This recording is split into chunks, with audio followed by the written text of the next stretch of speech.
installment of the Aquinas lecture series.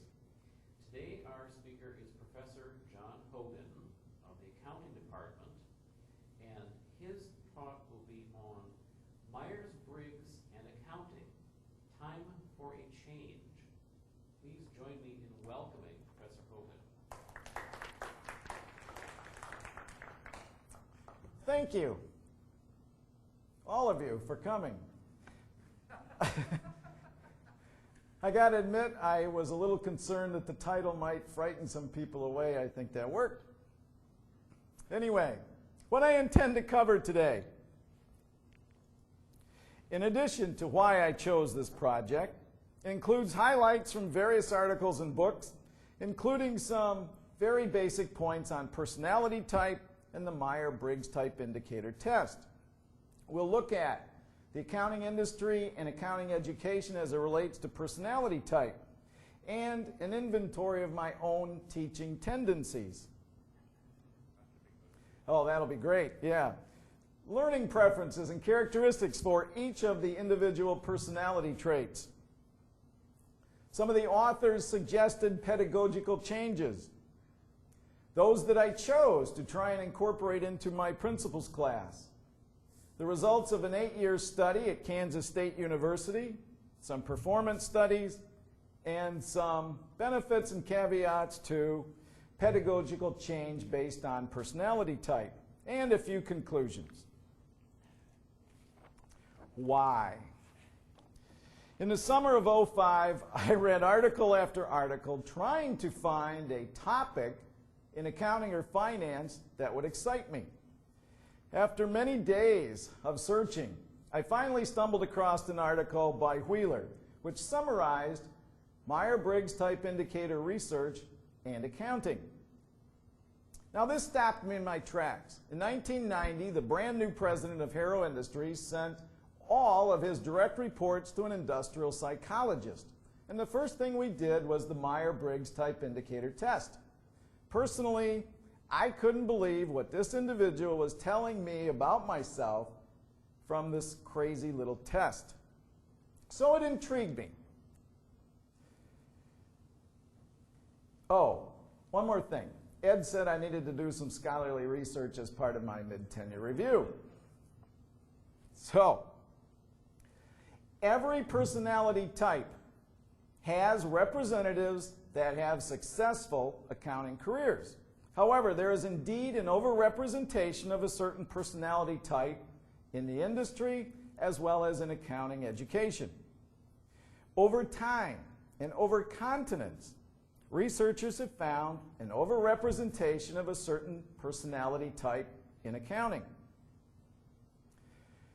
That consistency conflicts with a very changing industry and a changing business world, both of which call for a diversity in personality types, and ultimately to pedagogical changes to help bring a broader constituency into the accounting as a major. Psychological type is based on a theory of personality advanced by Carl Jung. He believed that all of us have inborn tendencies to use our minds in a certain way. And that creates a certain predictable behavior and helps explain the differences between normal, healthy people. Jung identified two types of mental processes related to perceiving and to judging. Perceiving being the method of taking in information, and judging being using that information and actually making a decision.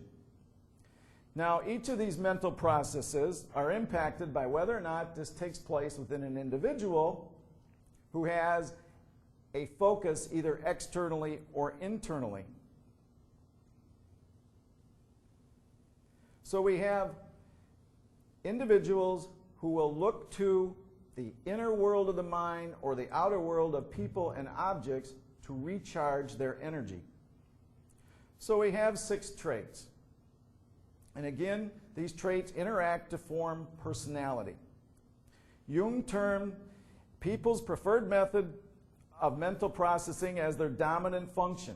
And as such, one would suspect that there is an auxiliary function. In addition to developing the actual Myers-Briggs type indicator test over 60 years ago, Catherine Briggs and Isabel Briggs Myers expanded Jung's idea of an auxiliary function and the roles that it plays in type. They added two traits related to the interaction between the attitude for the perceiving function and the judging mental function. So we have 8 primary personality traits. What we really have are 4 dichotomous pairs of opposites. 2 pairs related to the mental functions and 2 pairs relating to attitudes. The first pair relates to the mental function of perceiving. What is an individual's preferred source of data? How do they want to take in information? The second pair relates to the function of decision-making, the actual decision-making process. The third pair relates to the attitude as to whether an individual's focus is external or internal. Where does that individual go to recharge their battery? And the fourth pair of functions relates to a person's preference for perceiving information or decision-making. An example of the latter item is if you go on a trip. Do you plan the trip out to the minute, or do you just kind of wing it as things happen? So we have 8 traits. All 8 traits are present in each individual to varying degrees. They are present and can even be competent, but each individual has preferences.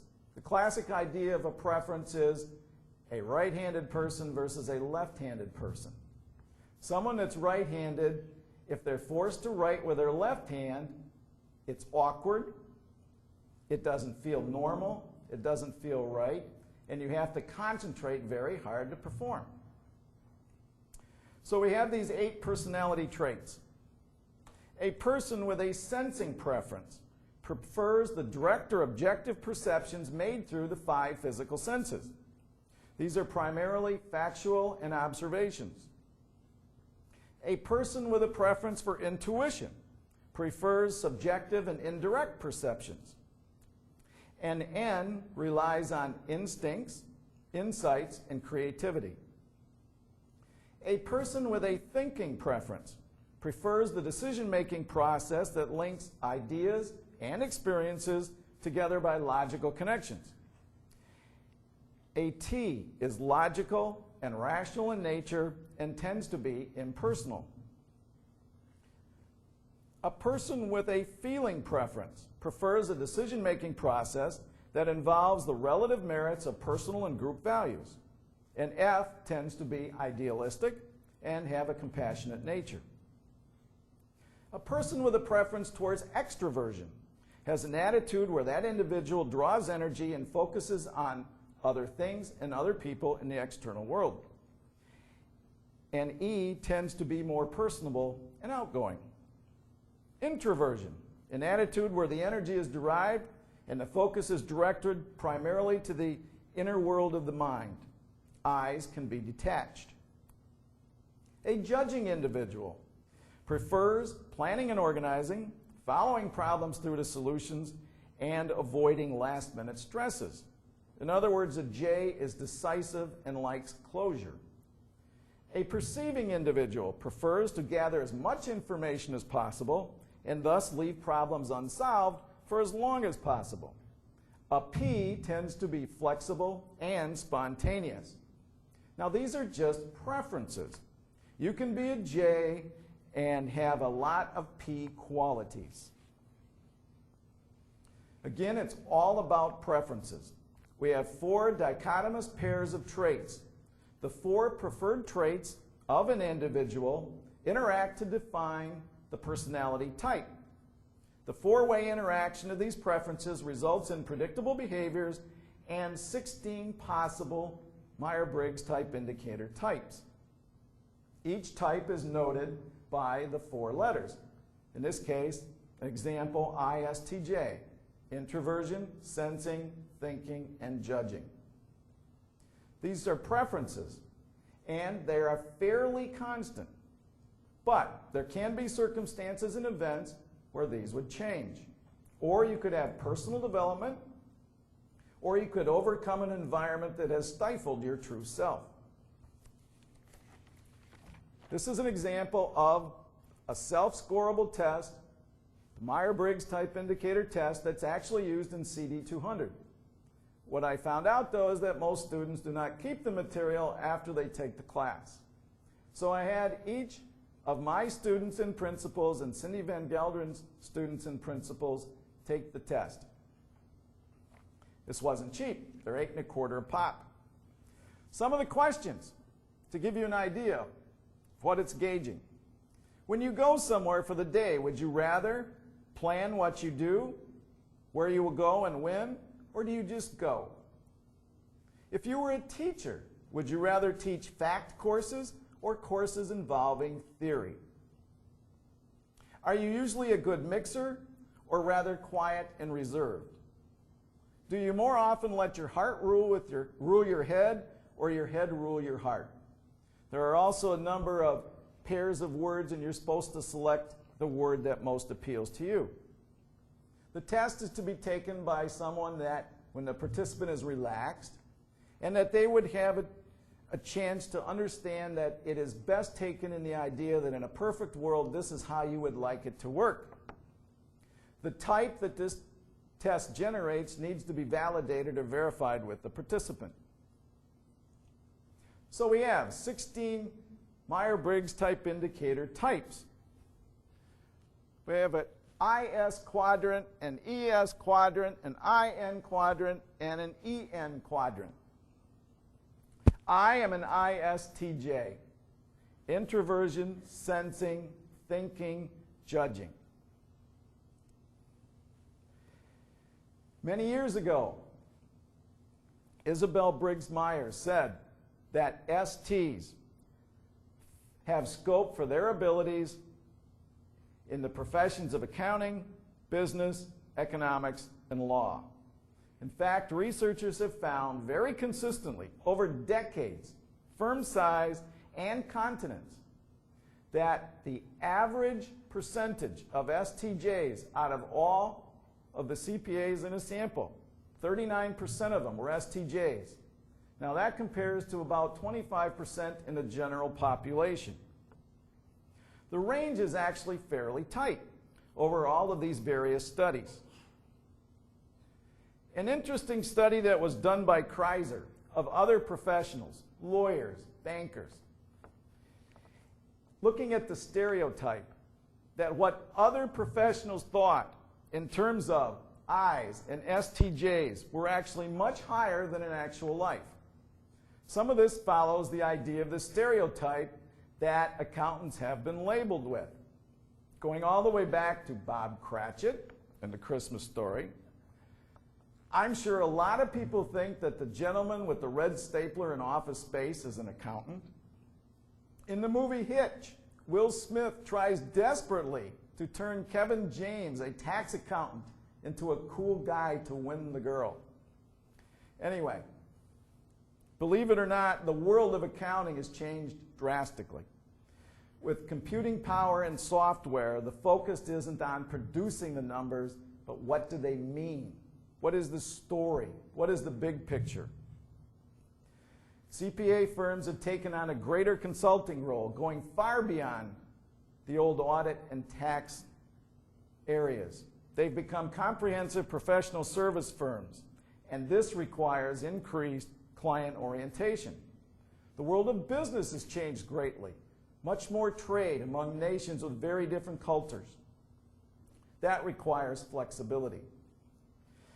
Professional CPAs must be able to deal with a much broader range of situations, and the industry needs people with a broad range of preferences and capabilities, or in other words, a diversity of talents as well as personality types. Per Wolk and Nicolai, the ISTJ preponderance is inconsistent with the accounting literature's emphasis on innovative qualities and strong interpersonal competence among accounting professionals. So what about students? Different researchers have found the same concentration. 39%, all the various studies of accounting students, 39% were STJs. The range of these various studies is actually a little tighter than in the profession. And the spread with the percentage of STJs that are in traditional college-age students is actually greater, where that is only less than 18%.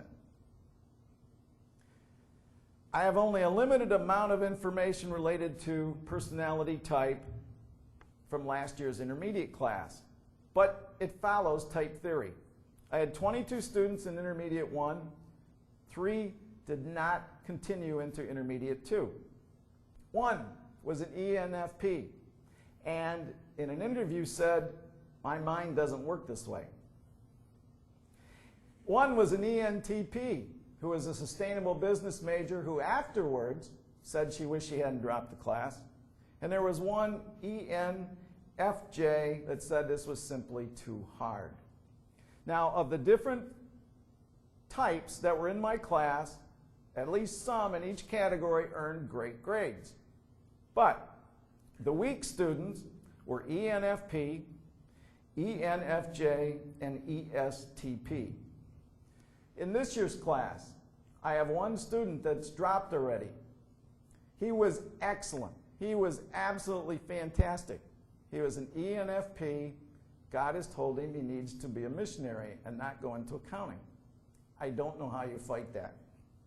Anyway, in 1994, Stephen F. Larrabee at Eastern Illinois University did a study.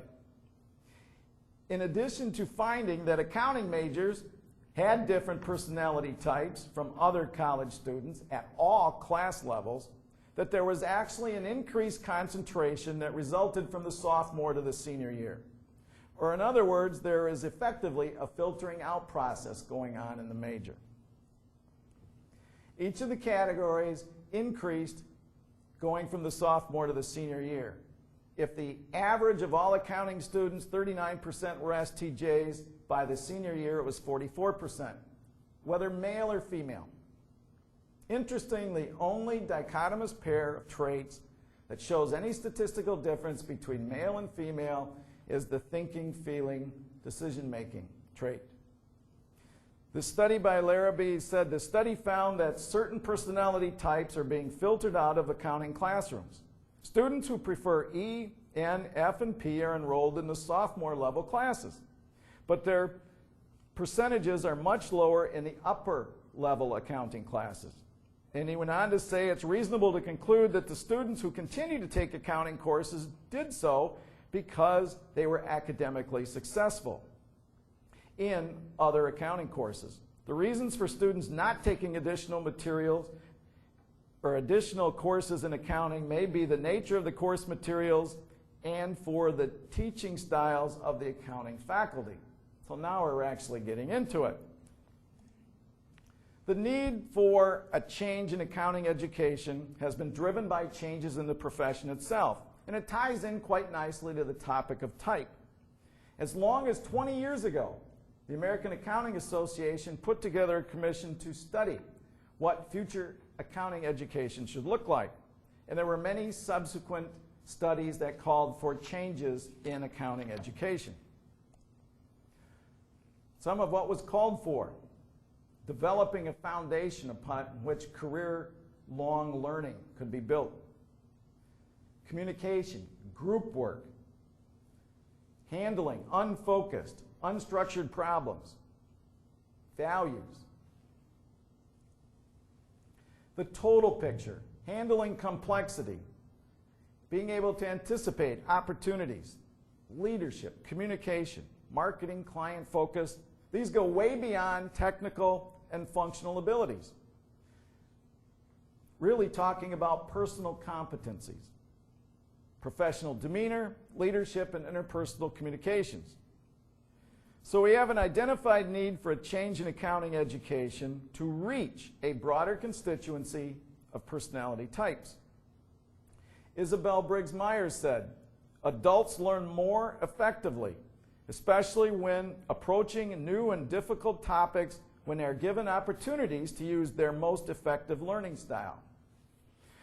So before exploring student learning preferences, I started with an inventory of my own teaching tendencies. Utilizing Gordon Lawrence's third edition of his People Types and Tiger Stripes, I took a lead-in question and twisted it a little bit. In my teaching, do I typically provide learning situations that, and then there's 4 series of questions. Pattern A would indicate that you are teaching along a style that is for an IS. Pattern B, ES, and then IN and EN. I guess it's not surprising that we teach in our own image as to how we learn.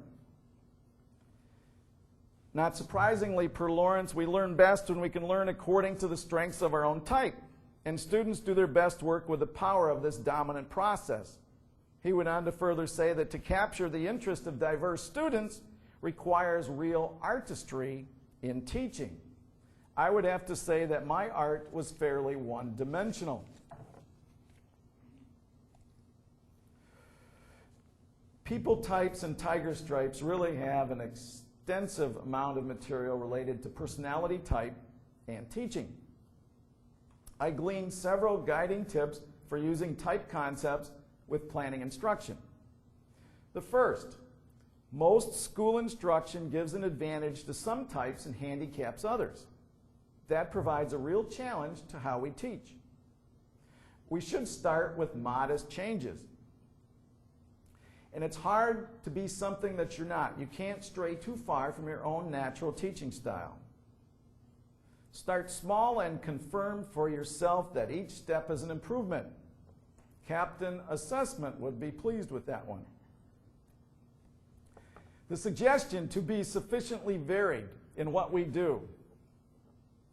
And his last point that I really take exception with is to select one classroom and try out these ideas of type. If you think about the idea that what you're doing is beneficial, is it really ethical to do it in one class and not another? I struggle with that. He also said that knowing each student's type is not essential to planning instruction with type concepts. Now the following slides show, there are a lot of them, related to learning characteristics and preferences for each of the identified personality traits. I hope to go through them very rapidly, focusing on E, N, F, and P. At one point, I got to admit, it truly felt like I was throwing mud against the wall and hoping some of it would stick. But the more I thought about it, that if someone is truly interested and they look at the slides and they look at the list, it's a laundry list for, say, an S or a T, I think you might be able to see a particular student. Say, oh yeah, that's Billy Joe, or that's Bobby Sue. So I left them in. I didn't try to edit anything out. So learning preferences and characteristics for E's, extroversion as opposed to introversion. Now these comments are in general. They're not for every individual that's been identified with an E preference versus an I, and certainly not in every situation. But in general, E's like interpersonal exchange. They typically have a wide variety of interests. E's learn through trial and error, experimentation. They like being shown examples first and have the rule explained later. E's tend to perform well on oral tests. N's, intuition as opposed to sensing. N's prefer to learn with an inductive approach, going from general to particular. N's have the ability to figure out implications for the future. They have active imaginations. They like theory. They prefer to attend to details only after they understand the big picture. N's are frequently early readers, and they love to read. N's show quickness of insight. In fact, they're quick generally because of their developed instincts. They grow a little tired of repeated examples. They only want enough examples to get the principle. They do enjoy learning new skills because they are readily capable of seeing things in a new way. And they don't mind interactions with others. N's can use facts if their imaginations are still in play. N's can handle complexity. They like to be challenged. And in fact, they get frustrated if you go too slowly. Now, this is a real problem in an introductory class, a principles class, where you have a very broad range of capabilities. F's, feeling as opposed to thinking. F's have a great interest in others. They're affected by others. They learn through others. F's are interested in what is important to other people, the human side of things, and their motivations include others. They enjoy communication. They enjoy interactions with the instructor. They don't mind individual work if a teacher assists them by moving from student to student, so there is still personal interaction with the instructor. P's, perceiving versus judging. These are the flexible people. They resist closure and postpone decisions as they are open to more information and more data. They can handle unstructured problems. They can handle problems as they emerge. They are willing and want random approaches to learning. P's like studying to learn something new. They are stimulated by what's new and different. P's are curious, more curious than decisive. A big potential negative for a P is the tendency to procrastinate, to put things off. In general, P's are flexible. They like change. They like variety. They like novelty. They're freewheeling types. They would not plan their trip. For I, S, T, and J, I'm going to try and go through these quite quickly. Their preferences are almost exactly opposites of the ones we've already talked about. I'll focus on weaknesses. I's prefer learning situations that do not call for extroverting. Well, the old days where you could go in a room, lock the door, and crank out numbers all day are over.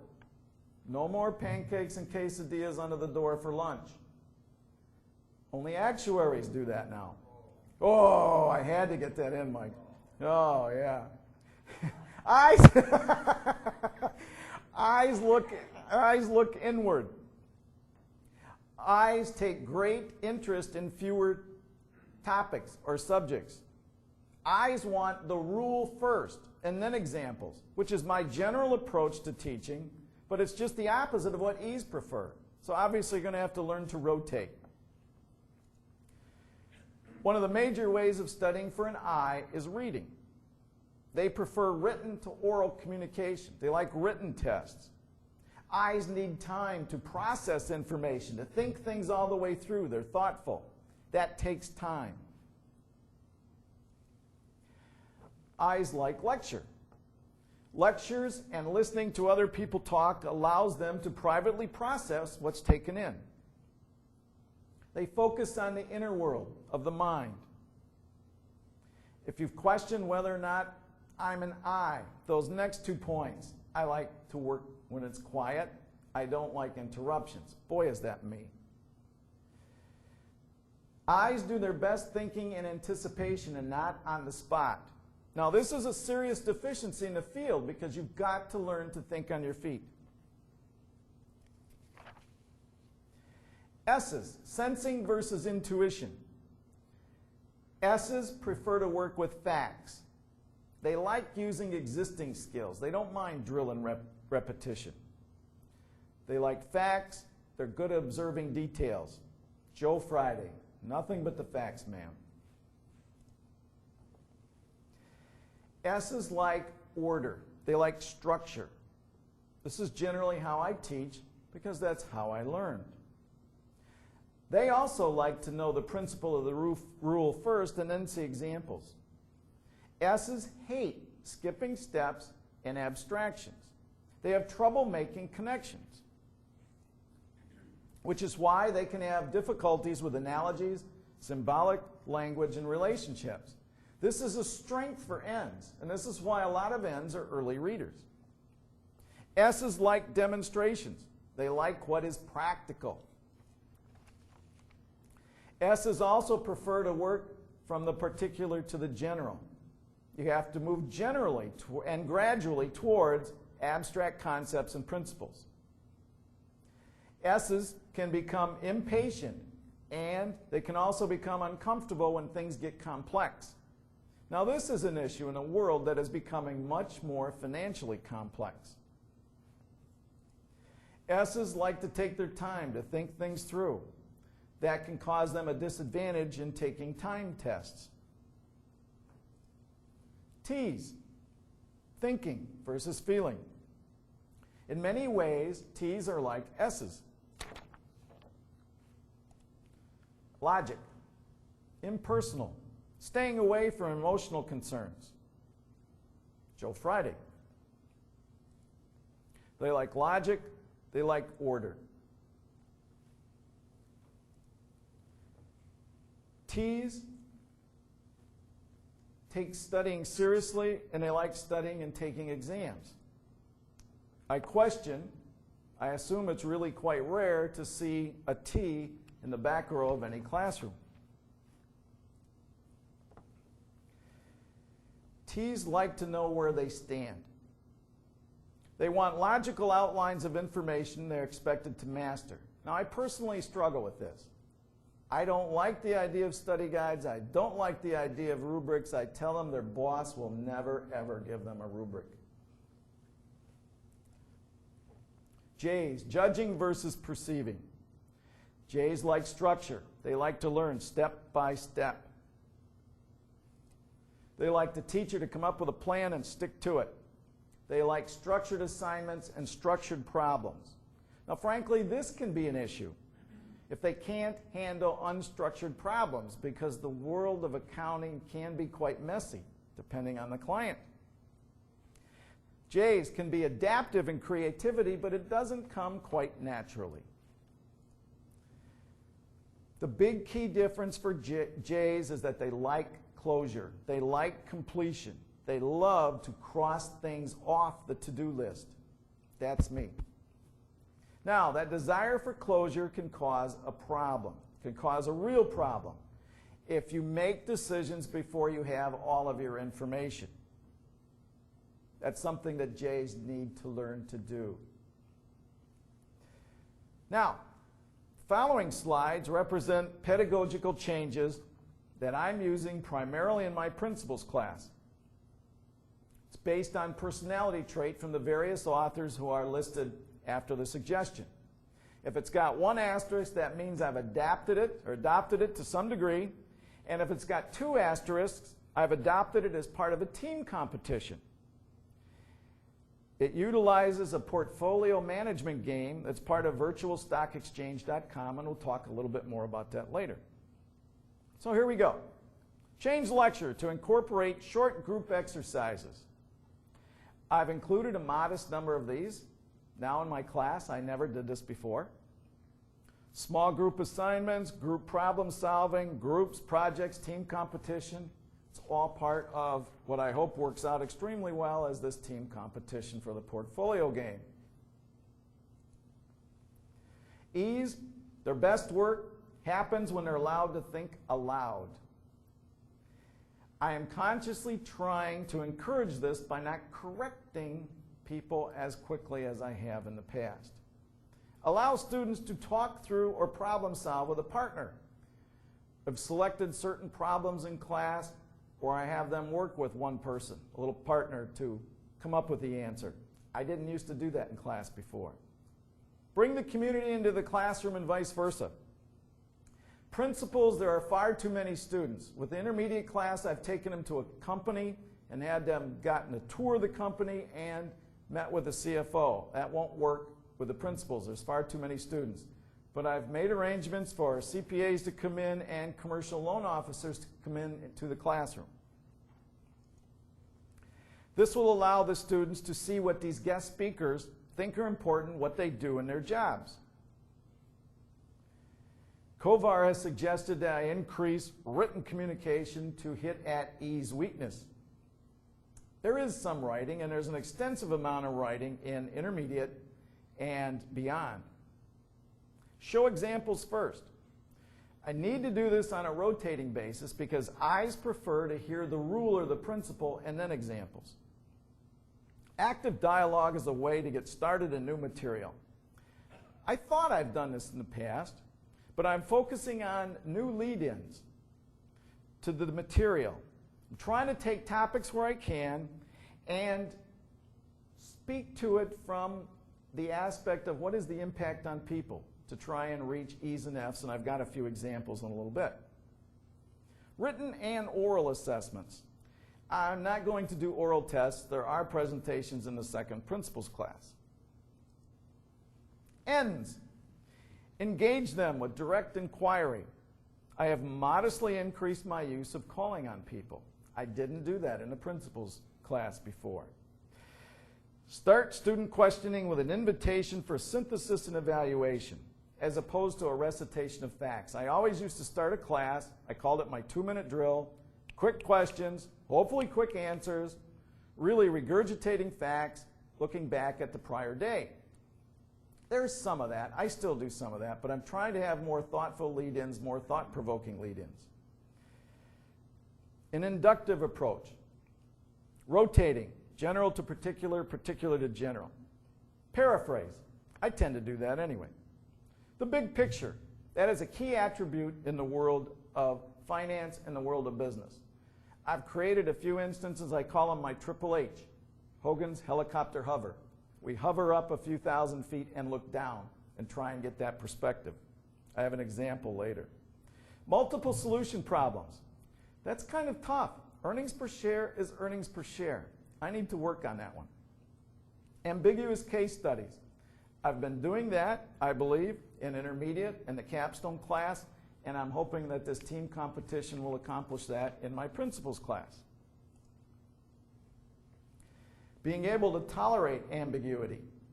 I hope we'll see that in the team competition. Reading professional journals, research journals, and do that at the upper level classes. I have added some additional essay and some theory questions to my intermediate tests. Philosophic problems. I think we're doing this already in a sense, having a lot of discussion about ethics in the world of accounting and finance. Complex tasks. If you ask the students, it's already fairly complex. Some of these other items is really going to take a serious effort on my part to develop them well. I haven't attempted that yet. Ends. A lot of issues related to the groups, so I'm looking forward to that team competition. The relevance of accounting, how it's important in decision making, and how it affects different stakeholders. Try to drive this point home in class, but I think that'll be enhanced by the guest speakers. Ends.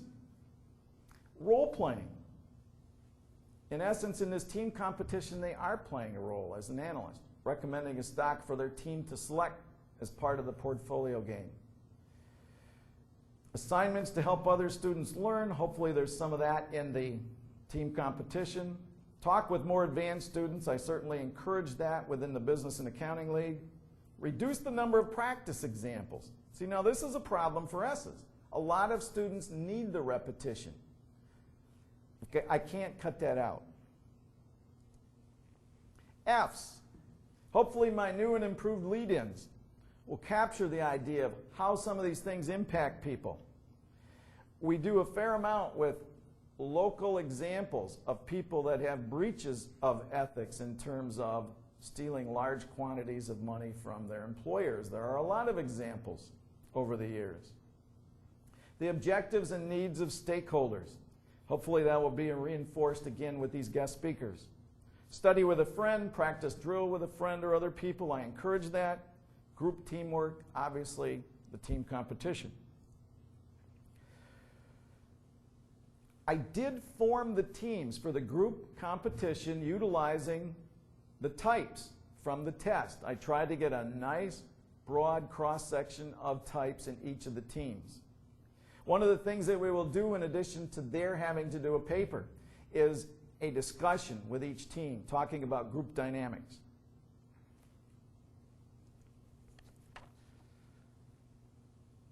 I am hopeful that the interaction of the students within this experience for the team competition, and especially the discussion following it related to group dynamics, will help students understand each other a little better. Personalized assignments, I honestly don't know how to do that.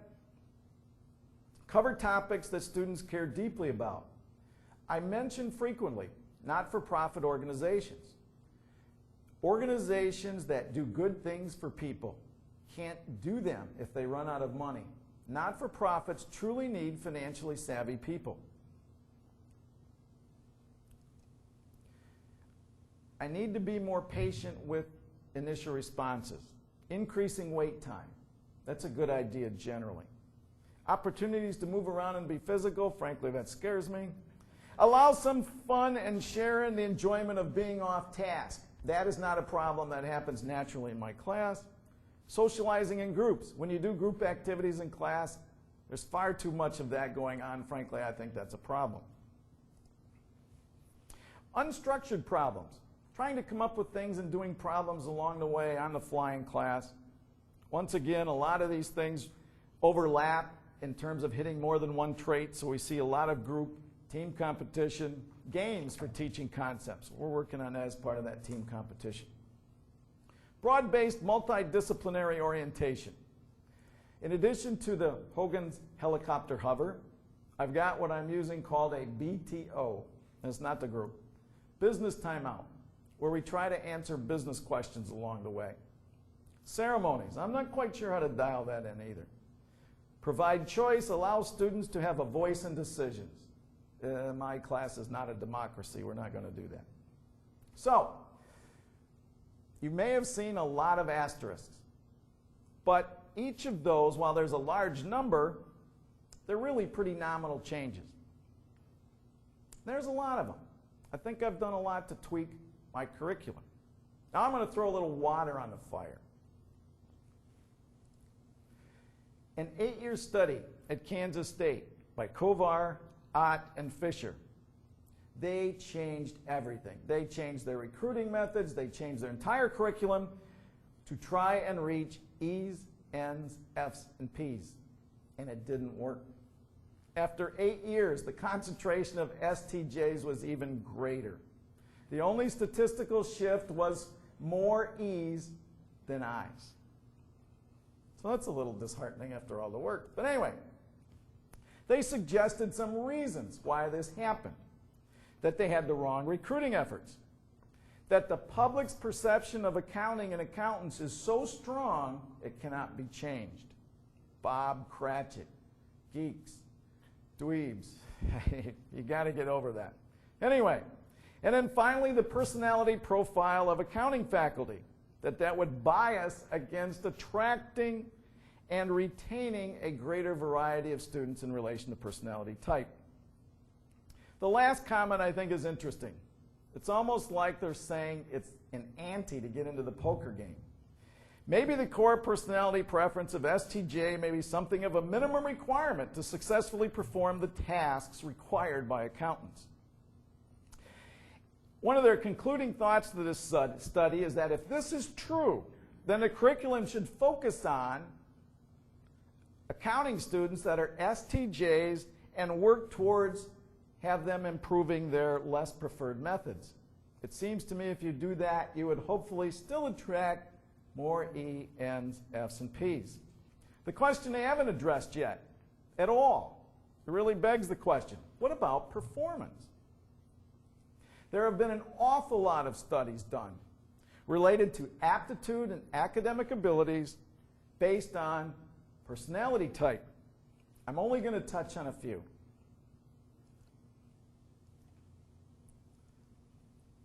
In college, Cooper and Miller found that N's tended to do better in the first semester, but that by the time they were upperclassmen, that the GPAs of all types were more similar. Basically, the conclusion was that all Myers-Briggs type indicator types learn to accommodate.